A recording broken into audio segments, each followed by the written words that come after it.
The Deep Space Monitoring Station Outpost 7 drifted silently at the edge of the Milky Way's Perseus arm. Inside, Navigator Locke stared at his scanner with 4 eyes widening in surprise. "Director, I'm receiving unusual energy signatures from Sector 18. Locke called out, his blue skin pulsing with excitement. "The patterns don't match anything in our database." Director Pell glided across the room on 6 tentacle-like appendages. The elder alien had served the Galactic Council for over 200 cycles and rarely showed interest in routine anomalies. Today was different. "Magnify," Pell ordered, the word escaping through thin breathing slits. The holographic display expanded, revealing a small yellow star with several orbiting planets. The third planet shimmered with blue and green, wrapped in swirling white clouds. "Life signatures?" Pell asked. Locke adjusted the sensors. "Billions of them. And artificial structures. Satellites. Energy grids."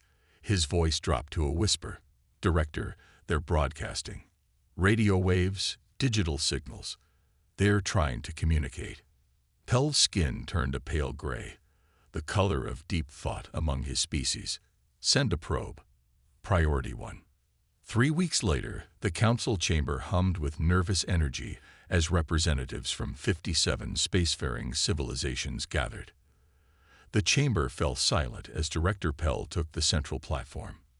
"We have discovered intelligent life on a Class 5 death world," Pell announced without preamble. Gasps rippled through the chamber. Class 5 worlds were considered too hostile for advanced life to evolve. The physical requirements to survive such environments were extreme. "Impossible," called out Ambassador Krim of the Haldar Federation. "No species could evolve intelligence under such conditions." Pell activated the main display. The planet, which the natives call Earth, features gravity 2.7 times stronger than our standard. Its atmosphere contains corrosive oxygen at levels lethal to most council species. Temperature variations exceed 150 degrees in some regions, and the planetary crust regularly experiences violent upheavals. Images appeared showing towering mountains, vast oceans, blistering deserts, and frozen wastelands. "The radiation from their star would kill most of us within days without protection," Pell continued. "And yet these creatures, these humans, not only survive but thrive." The screen shifted to show humans, bipedal beings with 2 arms, 2 legs, and a single head with forward-facing eyes. They moved with surprising speed and grace despite the crushing gravity. "Their physical resilience defies explanation," explained Pell. "Their bones contain minerals that make them nearly unbreakable. Their skin regenerates rapidly. Their lungs filter toxins that would dissolve our breathing membranes in seconds." Commander Trill, head of the Council's diplomatic corps, stepped forward. His metallic exoskeleton clicked as he approached the platform. "With respect, Director, are we certain these creatures are safe to contact?" Trill asked. "Species from harsh environments often develop aggressive tendencies." Pell nodded. "A valid concern. Our observations show humans engaging in tribal conflicts, but also displaying remarkable cooperation and empathy. They create art, music, literature. They look to the stars with curiosity, not conquest." The chamber filled with debate until Council Leader Vor raised all 4 hands for silence. "We have protocols for first contact," Vor declared. "Commander Trill, prepare a diplomatic vessel. We will send greetings to these Deathworlders and learn what we can from them." Trill bowed. "As the Council commands." As the meeting disbanded, Trill approached Pell privately. "Do you truly believe these humans pose no threat?" Pell's eyes dimmed slightly. "I did not say that. I believe they are not inherently hostile, but a species that evolved on such a world." He paused. "They may be the most dangerous beings we have ever encountered, precisely because they do not know their own strength." Trill looked back at the display showing humans building cities, crossing oceans, and reaching for the stars. "Then we should tread carefully," Trill said. When meeting these immortal Deathworlders, Commander Trill's diplomatic vessel Harmony entered Earth's orbit one standard month after first detection. The ship's sleek, silver form glinted in the harsh sunlight as it waited for permission to approach. "The humans have accepted our communication protocols," reported Officer Mick, his scaled fingers dancing over the control panel. "They invite us to land at a facility called International Space Station before proceeding to their surface." Trill's protective outer plates shifted nervously. "Prepare the environmental suits. Remember, no one removes protection under any circumstances. Their atmosphere is toxic to our kind." The landing party consisted of 5 representatives, each from a different council species. Besides Trill, there was Dr. Wren, a medical expert, Diplomat Vorn, a communication specialist, Security Chief Dax, and Scientist Pelo. The humans greeted them with surprising restraint. No weapons were visible, though Dax noted the careful positioning of what appeared to be guards. A tall human with gray hair stepped forward. "Welcome to Earth. I am Director Tom of the United Earth Council," he said, voice translated through the aliens' devices. "We are honored by your visit." The initial meeting proceeded smoothly. The humans asked thoughtful questions about the Galactic Council and offered information about their own civilization. Trill began to relax his guard slightly. "They seem reasonable," Diplomat Vorn whispered during a brief recess. "Perhaps the Deathworld classification led us to expect savages." Dr. Wren disagreed. "Do not be deceived. Look at their physical structure: dense muscle mass, reinforced skeletal system, redundant organs.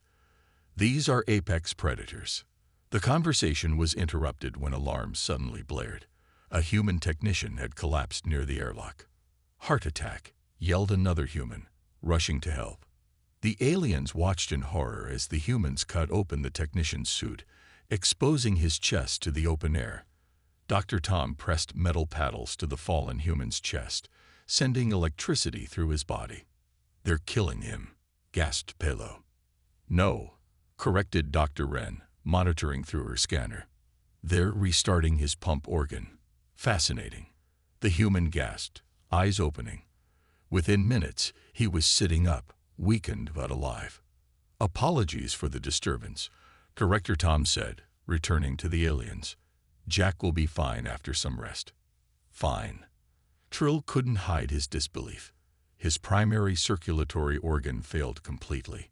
Tom seemed confused by their reaction. "Yes, but the defibrillator restarted it.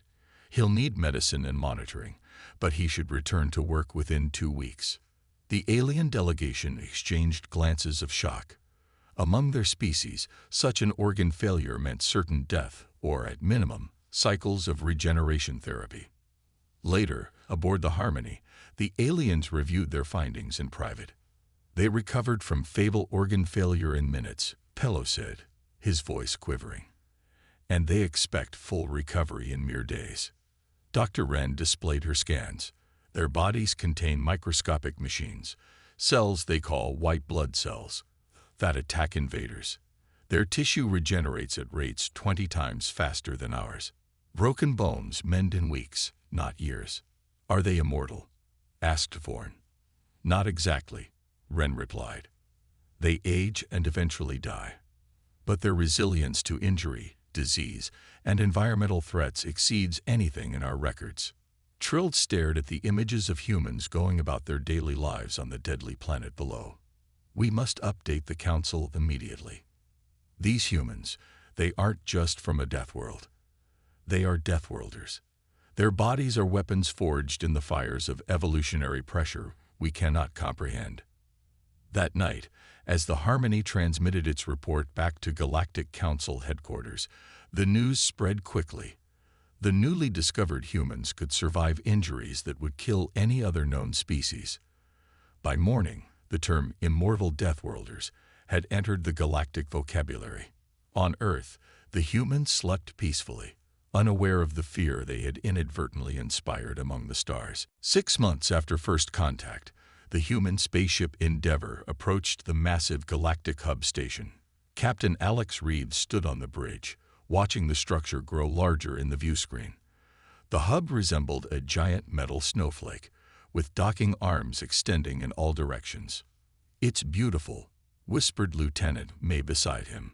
"Hard to believe it houses over 2 million aliens from 500 different species." Reed nodded, hiding his nervousness.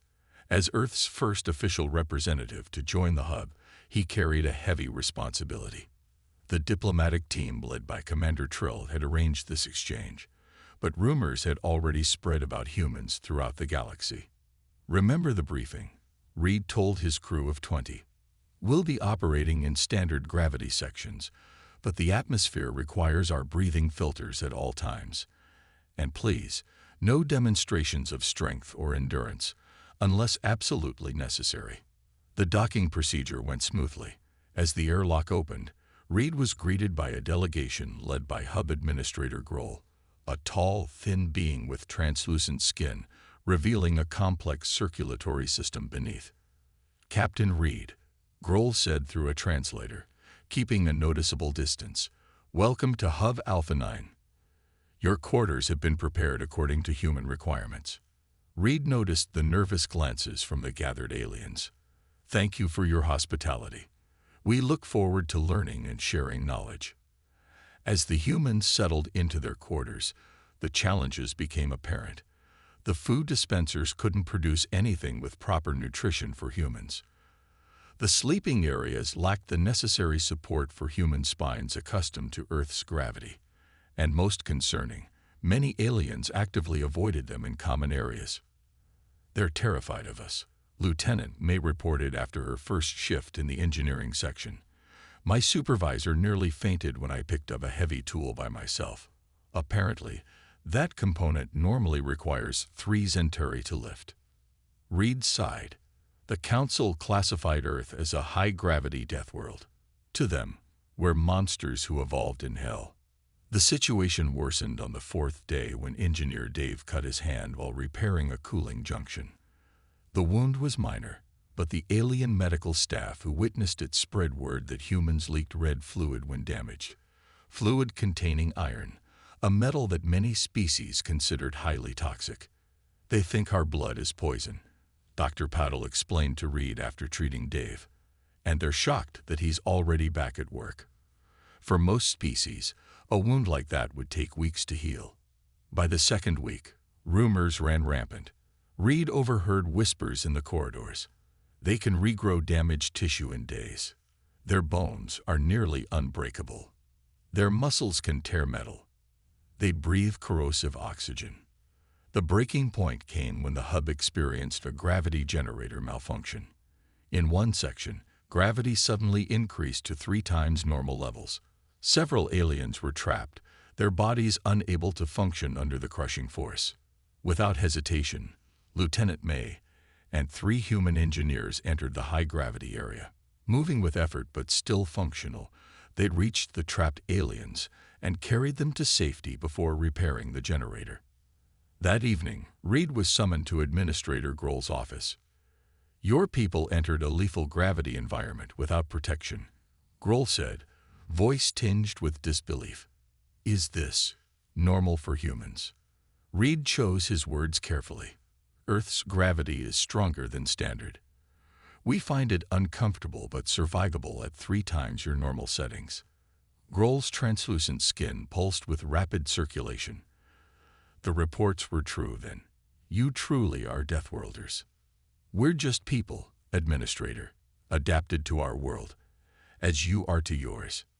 "Perhaps," Grohl replied. "But understand this. Many here now believe humans are nearly immortal warriors from a nightmare planet. That perception will be difficult to change." Reed left the office feeling the weight of not just Earth's gravity, but the growing legend of human invincibility spreading throughout the stars.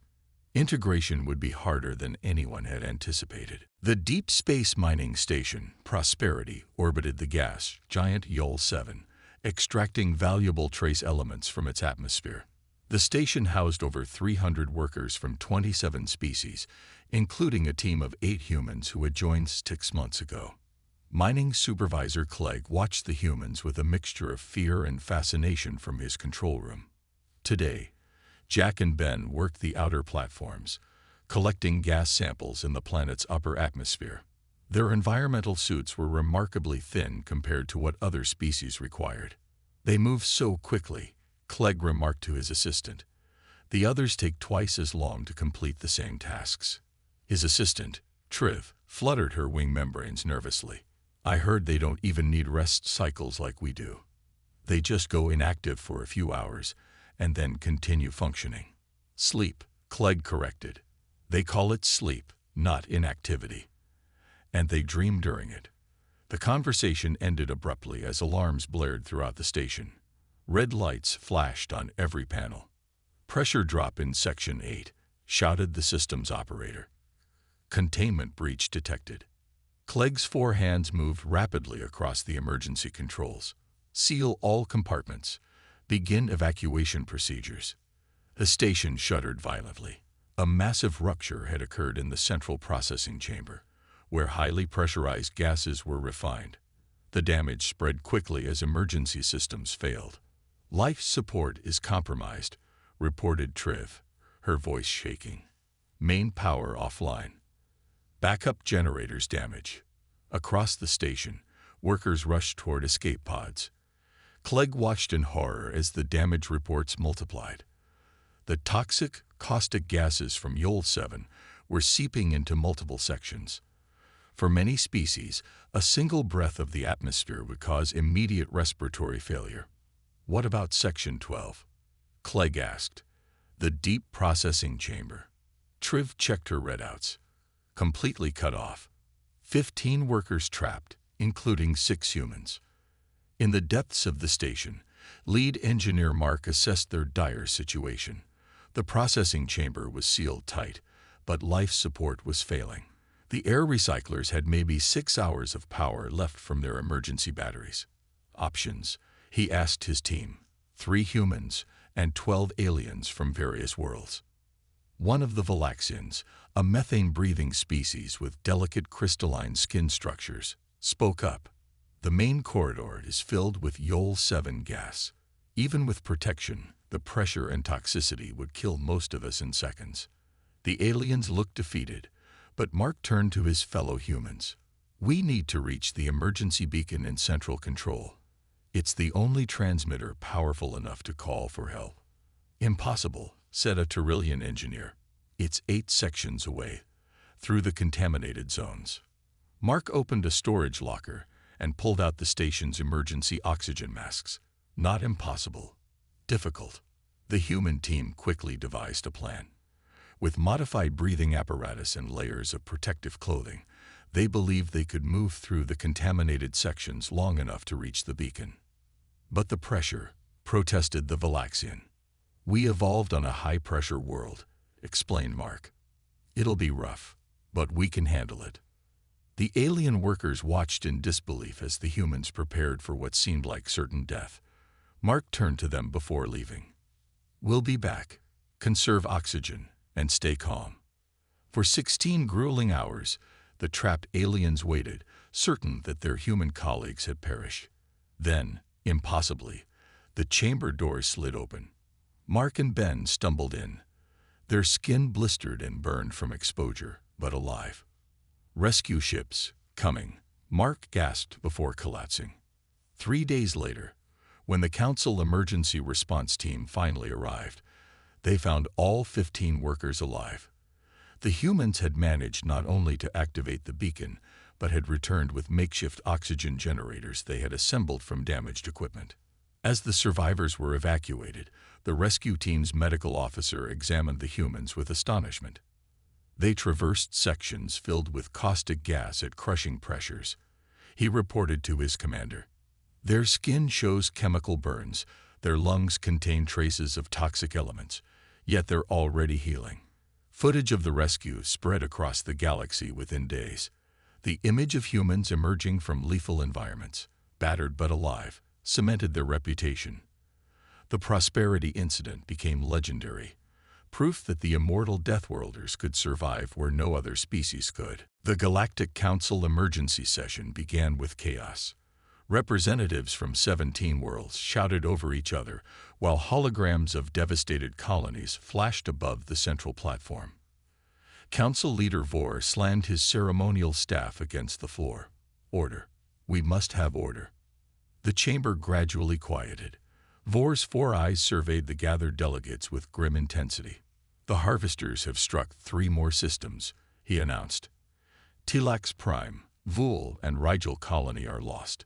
Millions dead. Images appeared showing the aftermath. Barren landscapes covered with strange organic growth, the remains of once thriving cities. The Harvesters, a predatory species from beyond known space, had emerged 6 weeks ago. Their ships were living organisms that consumed everything in their path, converting biomatter into more of their kind. Our weapons barely slow them, reported Military Commander Gaz. Their organic ships adapt to energy weapons within hours. Their spores survive in vacuum and penetrate most containment systems. What about the quarantine zone? Asked a delegate. Gaz's expression darkened. Breached. We've lost contact with 7 monitoring stations. The Harvesters are moving toward the Orion sector. A murmur of dread swept through the chamber. The Orion sector contained dozens of populated worlds, including Earth. The humans must be warned, said Commander Trill, now Earth's advocate on the Council. Their colony on Proxima Centauri lies directly in the Harvester's path. 2 days later, the Harvester mothership entered the Proxima Centauri system. Unlike previous encounters, they met immediate resistance. Human defense vessels, though smaller and technologically inferior to Council warships, launched a coordinated attack. From the bridge of the military vessel Intrepid, Major Lisa Barnes directed the defense. They're deploying spore clouds, reported her tactical officer, targeting our colony dome. Barnes had studied the reports from fallen worlds. The Harvester spores were the deadliest part of their arsenal, microscopic organisms that broke down living tissue at the cellular level. No species had survived direct exposure. Launch countermeasures, Barnes ordered, and prepare the ground teams. To the shock of Council observers monitoring the battle, human soldiers in sealed combat suits walked directly into areas contaminated with Harvester spores. More surprising was what happened next. They didn't die instantly. Their metabolism is fighting the spores, reported a Council medical officer watching the biometric data. Their immune systems are attacking the foreign organisms. The humans suffered. Their skin blistered, their lungs burned. But they kept fighting. They deployed modified flamethrowers that burned away the organic growth and sealed the colony's breaches. Barnes took the battle further. Analyzing data from the ground teams, the human scientists quickly identified weaknesses in the Harvester biology. They can't tolerate extreme temperature fluctuations, Barnes told her crew. And their organic ships have limited radiation shielding. The human vessels executed a daring tactic, making micro-jumps through the corona of Proxima Centauri's star before attacking the Harvester mothership. The radiation they absorbed would have killed most species, but the humans endured long enough to deliver their payloads, simple nuclear devices that the Harvesters had never encountered before. The mothership, unable to adapt quickly enough to the primitive but effective weapons, shuddered as explosions tore through its organic hull. The smaller Harvester vessels, connected to the mothership's consciousness, became disorganized. Push the advantage, Barnes commanded. Her voice steadied, despite the radiation warnings blaring around her. All ships, focus fire on the secondary nodes. 3 hours later, the Harvester threat at Proxima Centauri was eliminated. The cost was high. 2 human ships destroyed, the colony dome damaged, and hundreds injured. But they had achieved what dozens of more advanced civilizations could not: victory against the seemingly unstoppable enemy. When the Council relief fleet finally arrived, expecting to find another dead world, they instead found humans rebuilding, treating their wounded, and analyzing Harvester remains to prepare for the next attack. How? Asked the Council commander, watching humans with radiation burns and chemical injuries continuing to work. How are you still alive? Major Barnes, her face bandaged from exposure during a critical moment in the battle, replied simply, "Because we don't have the luxury of dying, Commander. Not when there's work to be done." The message sent to the Galactic Council was clear. The Deathworlders had not only survived the Harvesters, they had beaten them. The Joint Galactic Council and Human Defense Force headquarters buzzed with activity. 6 weeks after the victory at Proxima Centauri, 17 Harvester incursions had been repelled. In each battle, human forces played a crucial role, enduring conditions that killed other species instantly. In the Central Laboratory, Professor James Adams studied tissue samples from both Harvester remains and injured human soldiers. Council scientists watched from behind safety barriers, still wary of direct contact with either. "You requested this meeting, Professor," said Council biologist Nex, her voice distorted through a translator. "Have you discovered something about the Harvesters?" Adams looked up from his microscope. At 62, his face showed deep lines of exhaustion, but his eyes remained sharp. "Not about them," he replied. "About us. About humans." He activated the main display screen, showing magnified images of human cells attacking Harvester spores. "The Council believes humans are somehow immortal," Adams began. "That we cannot die. This is wrong. We die quite easily. In fact." The aliens exchanged confused glances. "But your soldiers survive radiation that kills our most resistant species," argued military observer Krill. "They continue fighting with injuries that would incapacitate any other being." Adams nodded. "Because we adapted to survive on Earth." The Grand Chamber of the Galactic Council had never been so full. Representatives from every member species packed the tiered seating, while view screens broadcast the proceedings to trillions across the galaxy. At the center of the chamber stood a simple platform where Commander Trill faced the High Council. "We have called this historic session," announced Council Leader Vor, "to reassess humanity's classification within our galactic community." The Harvester War had ended 3 months ago. The combined forces of humans and Council races had pushed the invaders back beyond the galactic rim. Victory had come at great cost, but without the humans, all acknowledged that defeat would have been certain. For 2 years, Trill began, "We have classified humans as Immortal Deathworlders, a species of unkillable warriors from a planet so hostile that merely visiting it would kill most of us. This classification has spread fear and mistrust." Images appeared above the chamber. Humans working alongside aliens in reconstruction efforts, treating the wounded, rebuilding destroyed colonies. "I propose a formal reclassification," Trill continued. "Earth is not simply a death world. It is what we now term a crucible world, a planet that tests life so severely that only the most adaptable survive." The chamber buzzed with conversation. On a secondary platform, Professor Adams stood with Major Barnes and Captain Reed, the human representatives invited to witness the proceedings. Scientist Pillow, who had studied human biology extensively since first contact, addressed the chamber next. "Humans evolved on a world with crushing gravity, temperature extremes from freezing to burning, atmospheric oxygen that rusts metal, thousands of predators, millions of microorganisms that cause disease, and regular natural disasters. Their bodies adapted not by becoming immortal, but by becoming incredibly efficient at survival." He displayed scans of human anatomy. Their bones contain living tissue that constantly rebuilds itself. Their skin forms protective barriers against infection. Their brains release chemicals that allow them to ignore pain and continue functioning when injured. Most remarkably, they adapt psychologically to almost any environment or situation. Military Commander Gast took the floor next.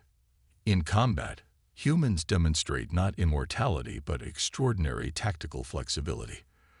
When their technology fails, they improvise. When their bodies are damaged, they compensate. When facing superior forces, they find unexpected weaknesses." He nodded respectfully toward Major Barnes. The Harvesters had never encountered such adaptability. A low murmur spread through the chamber as the council members considered these words. Finally, council leader Vor rose to speak. "We feared humans because we misunderstood them," he said. "We saw their survival on a hostile world as evidence of supernatural abilities. The truth is more profound. They are not immortal. They are persistent. They do not feel no pain. They endure it. They are not unkillable. They simply refuse to die easily." Vor turned to face the human delegation directly. "Today, we formally reclassify Earth as the first recognized crucible world in our records, and we extend an invitation to humanity, not as feared warriors to be watched carefully, but as valued allies who bring unique perspectives to our community." Captain Reed stepped forward to respond. The room fell silent. "On behalf of Earth and all human colonies, we accept your invitation," Reed said simply. "We have never sought to be feared. We only wish to be understood." Later, as the formal ceremonies concluded, Commander Trill approached Professor Adams in a quieter reception area. "Something still puzzles me," Trill admitted. "If humans aren't immortal, if you feel pain and fear death like all of us, why do you take such risks? In the Harvester War, humans volunteered for missions that seemed certain to be fatal." Adams smiled gently. "Because our greatest strength isn't in our bodies, Commander. It's in our minds. We imagine better futures and are willing to sacrifice to create them. We know we aren't immortal. That's precisely why we fight so hard to protect what time we have, and to ensure those who come after us have their time too." Trill's translucent skin rippled with understanding. "Then perhaps that is the true lesson of the crucible world. Not that it creates immortal beings, but that it forges those who understand the value of life precisely because it is fragile." As the reception continued, aliens and humans mingled freely for perhaps the first time since contact. The legend of the Immortal Deathworlders had finally been replaced by something more accurate, and in many ways, more remarkable: the truth.